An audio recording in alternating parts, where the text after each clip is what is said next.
توفیق کا، کیونکہ یہ واحد کتاب ہے جس سے اللہ پاک نے اپنے بندوں کے لیے اپنی راہ بتائی، اپنے تک پہنچنے کی جو راہ بتائی وہ قرآن پاک وہ ہے۔ تو باقی تمام اس کی تفاسیر ہے، جس طرح جو آقا دو عالم صلی اللہ علیہ وسلم کے ارشادات کا حقیقی فہم صرف فنا فی رسول وجود ہی عطا کر سکتا ہے، اسی طرح قرآن کی حقیقی مفہوم بھی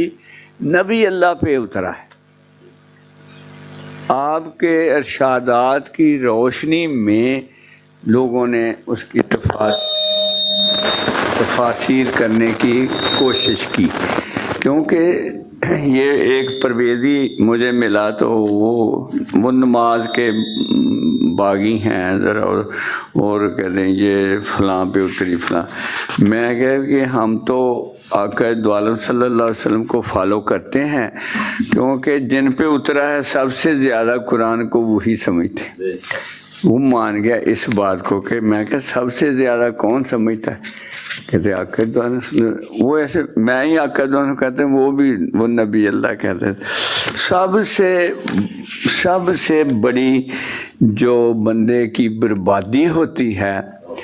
وہ اللہ پاک نے جو وسیلہ نجات اس کے لیے بنایا ہوتا ہے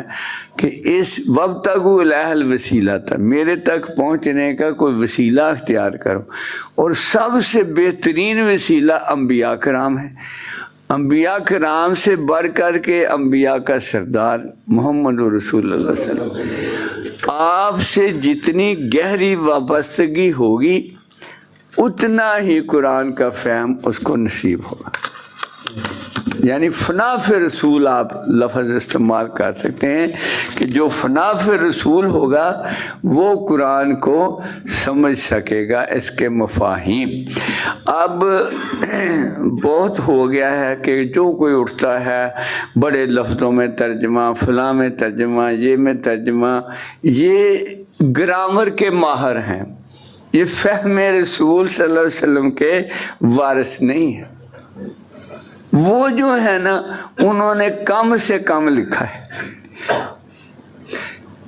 وہ کم کیوں لکھا؟ حضرت ابوبکر صدیق پاک نے احادیث جمع کی لیکن وہ نہ چھاپی نہ آگے بڑھائیں کہ پتہ نہیں کوئی زیر یا زبر آقا دو عالم صلی اللہ علیہ وسلم سے مختلف نہ ہو جائے۔ کیا سب سے قریب رہنے والی ہستی اس قدر تقوی اور پرہیزگاری کا اظہار کر رہی ہے کہ کوئی زیر زبر اگر حدیث میں میری طرف سے ہو گئی تو کیا بات، زیر زبر سے معنی بدل جاتے ہیں، ہے نا۔ اس لیے آپ نے دوسری طرف حضرت عمر پاک کا ارشاد ہے کہ اگر جمع ہی نہیں کریں گے تو امت کو ورثہ کیسے پہنچے گا، ہے نا۔ دونوں متقی اور تقوی کی اعلیٰ مثال ہیں، تقوی کے دونوں۔ آخر حضرت عمر پاک کا ارشاد جو سوچ تھی وہ حضرت ابوبکر صدیق پاک نے جب مسیلمہ کذاب کے جنگ میں 70 حافظ قرآن صحابہ شہید ہو گئے تو پھر کہتے ہیں اللہ نے میرا دل کھول دیا، میں نے کہا کہ نہیں، قرآن کو کمپائل کرنا چاہیے، یہ قرآن کو کتابی شکل میں دینا چاہیے۔ تو وہ جا کے شروع کیا اور حضرت عثمان ذو النورین تک وہ مکمل پہنچا۔ وہ روسی نہ کوفی رسم الخط میں ہم نے حقیقی جو عثمان ذو النورین نے کتاب بنائی تھی نا، جو آپ نے قرآن بنا، وہ تاشقند میں پڑھا، وہ عجائب خانے میں، اور ایک اس کی نقل بھی پڑھی ہے۔ وہ اتنا خوش خط لکھا ہوا ہے ہاتھ سے، مگر کوفی رسم الخط ہے، پڑھا نہیں جاتا، اس کے بڑا مشکل تھی۔ میں اور عمران وہاں گئے تو ہم نے وہ اوریجنل وہ دیکھا کہ وہ منگول لیے گئے تھے وہاں سے، تو وہ پھر ادھر یعنی اب بھی پڑا ہے، دونوں جلدیں، ایک کاپی ایک اصل، وہاں عجائب گھر کہہ سکتے ہیں اس کو جو انہوں نے بنایا ہوا اس میں پڑھا ہے۔ تو یہ یعنی حقیقی طور پہ جو ترجمان ہیں بہترین ترجمان صحابہ کرام، اس کے بعد تابعین میں سے جو حقیقی فالوور تھے وہ ہیں، ان کے بعد جنہوں نے یہ جب تھوڑا وقت گزر گیا تو حالات جو تھے آپ کو پتہ ہی ہے کہ 53 سال بعد ہی واقعہ کربلا ہو گیا۔ تو وہ جو تھا فہم، ادراک اور شعور کا خزانہ، وہ محبت رسالت مآب صلی اللہ علیہ وسلم میں تھا۔ وہ جب کثرت فتوحات سے عام بندے مسلمان ہوئے تو وہ زیور چھن گئے۔ آقا دو عالم صلی اللہ علیہ وسلم صحابہ کی کل متاع آقا دو عالم صلی اللہ علیہ وسلم کا پیار تھا۔ وہ آپ کی شخصیت پاک رہی نہ صحابی رہے نہ تابعی رہے، وہ آہستہ آہستہ تحلیل ہوتا، وہ جو ہے وہ سرمایہ محبت رسالت مآب صلی اللہ علیہ وسلم وہ امت سے چھن گیا۔ پھر فروعات شروع ہو گئیں، عالموں نے اپنی درسگاہیں بنا لی، صوفیہ نے اپنی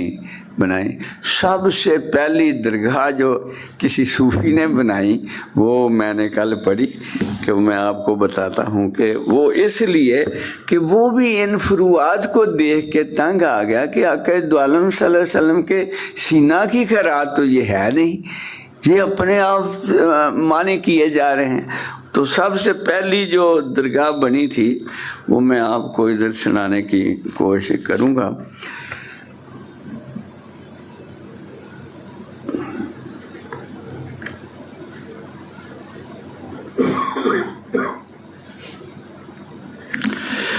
بہرحال اب ہم قرآن پاک کے ساتھ ساتھ کشف المحجوب جو ایک عارف کی تفسیر قرآن ہے، کوئی قرآن سے باہر ہدایت کا جو ہے، کوئی کہیں کہ ہدایت کا کوئی طریقہ ہو وہ نہیں ہے۔ واحد ہدایت کا طریقہ جو ہے وہ قرآن ہے۔ قرآن ماخذ ہے ہدایت کے ساری تفاسیر کا۔ تو صوفیہ کرام نے کیسے اس کو بیان کیا؟ وہ سب سے پہلی جو کتاب لکھی وہ للما ہے، وہ ذرا تھوڑی عام فہم نہیں ہے۔ یہ سب سے پہلے للما لکھی گئی، پھر رسالہ قشیریہ لکھا گیا، پھر یہ بھی کافی یعنی 300 سال بعد آقا دو عالم صلی اللہ علیہ وسلم کے ان کو جو تھی یعنی تصوف کی کو کتابی شکل میں جو آیا، تو پھر یہ 3-4 کتابیں جن میں کشف المحجوب جو ہے یہ سب سے زیادہ مشہور ہوئی اور سب سے زیادہ مقبول ہوئی ہے۔ یہ بھی صحیح معنی میں ترجمے اس کے اس وقت 20 ترجمے موجود ہیں۔ روسی زبان میں جو ترجمہ ہوا ہے انہوں نے لکھا ہے کہ وہ سب سے اچھا ہے، اور ایک پروفیسر نکلسن ہیں انہوں نے اس سے بھی اچھا لکھا، انگلش والوں انگریزوں نے کشف المحجوب کو اس کا ترجمہ لکھا، تو وہ بھی اسرار و رموز سے واقف نہیں ہے، لیکن ان کا انداز کتابی جو تھا نا اس میں انہوں نے پہلے سوان عمری پہ کیا، باقی سارے کتاب کا ترجمہ کرتے انہوں نے کہا لکھنے والا کون ہے، لکھنے والے کا تعارف ضروری سمجھا، اور اس کی زندگی کے صبح و شام بتائے کہ جس نے یہ کتاب لکھی ہے اس کی اپنی ذاتی زندگی کیسے گزرتی تھی، تو وہ اس سے بندہ متاثر ہوتا ہے پھر کہ بھی یہ بندہ جو ہے یہ صحیح ہے، اس کی اپنی ذاتی زندگی بھی ایسی۔ یہ پروفیسر نکلسن نے جو ترجمہ کیا، تو وہ اندازہ کرو اب کہ ہمارے لوگوں کو شاید کسی کو کشف المحجوب پڑھنے کا شوق ہو، مگر ان لوگوں کو اللہ پاک نے یہ شوق دیا ہوگا کہ وہ حضرت جنید کے نہ لکھے ہوئے کوئی کتاب نہیں ہے، آپ لکھنے سے پرہیز کرتے تھے، کیونکہ وہ دور تھا جو شاہ منصور کا دور گزرا تھا، تو اس میں لوگ صوفیہ کرام کی باتوں سے بڑے چڑے ہوئے تھے اور وہ خلاف تھے، تو وہ لکھتے نہیں تھے، صرف چند مریدوں کو خط لکھے، ان خطوں کو وہ جامعہ ازہر پہلے کسی انگریز نے اکٹھا کیا، شاید نکلسن ہو، اس کے بعد جامعہ ازہر والوں نے ترجمہ کیا، پھر فیروز سنز والوں نے جنید بغداد کے نام سے ترجمہ کیا۔ اتنی بہترین کتاب ہے، اس کے بعد انشاءاللہ تعالی وہ بھی پڑھیں گے، رسالہ کی شعریہ بھی پڑھیں گے، تاکہ آپ کو پتہ چلے کہ قرآن کے مفاہیم کتنے گہرے ہیں اور کس طرح زندگی کے شب و روز کو وہ کور کرتے ہیں۔ تو اب آج ہم ترجمہ پہ ہی اکتفا کریں گے، کیونکہ اس کی تفسیر بہت اچھی جمعے کو ہو گئی ہیں۔ تو یہ دونوں صورتیں جو ہے یہ کئی صحابہ نے کہا یہ صرف دم ہیں، یہ اس کا حصہ نہیں ہے، لیکن اکثریت نے کہا کہ نہیں، جو بھی آقا پاک پہ نازل ہوا وہ قرآن ہے، لہذا اس طرح یہ دونوں موضوعین ان کو کہتے ہیں۔ آپ اے محبوب فرما دیجئے کہ میں پناہ لیتا ہوں صبح کے پروردگار کی، ہر اس چیز کے شر سے جس کو اس نے پیدا کیا۔ یقیناً شر جو ہے وہ جس نے شر کیا وہ اللہ ہی کا پیدا کیا ہوا،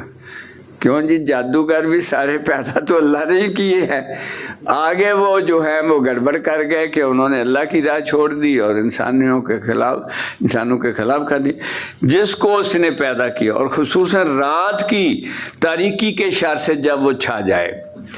دونوں ہی صورتیں ہیں، دن اور رات ہے، جو رات کو شر پھیلائے اس سے بھی یا اللہ میں تیری پناہ چاہتا ہوں، جو دن کو شر پھیلائے اس سے بھی تیری میں پناہ، اور ان کے شر سے جو پھونکیں مارتی ہیں گرہوں پر، وہی جادوگرنیاں جو تھیں جنہوں نے وہ گرہیں باندھی تھیں،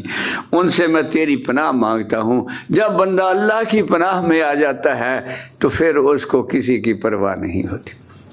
اور یہ پناہ نصیب ہوتی ہے، کتنا گہرا تعلق ہے اللہ سے، جتنا گہرا تعلق ہوگا اتنی پناہ کی درخواست قابل قبول ہوگی، صحیح نا، کہ وہ پناہ میں آ جائے پھر اس کو کسی بات کی۔ اور میں پناہ مانگتا ہوں حسد کرنے والے کے شر سے جب وہ حسد کرے۔ یہ آقا دعا کا ارشاد ہے، حسد کا موقع نہ دو، اور جو نظر ہے یہ بھی حق ہے، آقا پاک نظر کی وجہ سے قبرستان بھر گئے، بچوں کو نظر لگتی ہے والدین کی، اور دوسرے یعنی بعض لوگوں کی نظر ہی ایسی ہوتی ہے وہ لگتی بہت، ٹرین کو دیکھ لیں تو ٹرین گر پڑتی ہے، یعنی ایسے بھی نحوست والے بندے یعنی ہوئے ہیں۔ یہ آقا دو عالم وسلم کے دور میں بھی ایک یہودی تھا، وہ ایسے نا جو جانور پسند جاتا اس کے نظر لگاتا اور پھر وہ جا کے تو نا پیچھے ہی کسائی بھیج دیتا، وہ جانور تڑپتا اور ذبح ہو جاتا۔ تو اس کو کہا کہ آقا دو علیہ وسلم کو نظر لگاؤ، اس نے بڑی زور لگا لیے، پر جس نے اعوذ باللہ من الشیطان الرجیم، جس نے اللہ کی پناہ مانگی تو اس پہ اس کا کوئی اثر نہ ہوا، بڑا زور لگایا تو اس طرح ایک صحابی تھے، ان کا جسم پاک بڑا خوبصورت تھا، وہ نہا رہے تھے، نلکا کوئی یا پانی، دوسرے صحابی نے دیکھا کہا اتنا پیارا جسم، اسی وقت بیمار پڑ گئے۔ پھر آقا دو عالم صلی اللہ علیہ وسلم نے جس نے نظر لگائی تھی اس کو ایک ٹب میں نلایا، وہ پانی کے چھینٹے اس پہ مارے، اس طرح اس کو تندرستی ہوئی۔ یہ سارے طریقے آقا دو علیہ وسلم نے نظر کے لگائے۔ اب بچوں کو بچانے کے لیے کیا کہا، وہ کیا پڑھا ہے، پڑھتے ہیں اللہم بارک علیہ، یہ پڑھنا، جب بھی بچہ خوبصورت لگے، اچھا لگے، پیار آئے، اللہم بارک علیہ، یا جو بھی کوئی آپ کا پیارا ہو وہ آپ کو پیارا لگے، نظر برحق ہے لگتی، اللہم بارک علیہ اگر آپ پڑھ لیں گے تو وہ بچہ نظر سے بچ جائے گا۔ آخری سورہ، اے حبیب عرض کیجئے پناہ لیتا ہوں سب انسانوں کے پروردگار کی، سب انسانوں کے بادشاہ کی، سب انسانوں کے معبود کی۔ ماشاءاللہ زیادہ گہری عرض کی، بار بار وسوسہ ڈالنے والے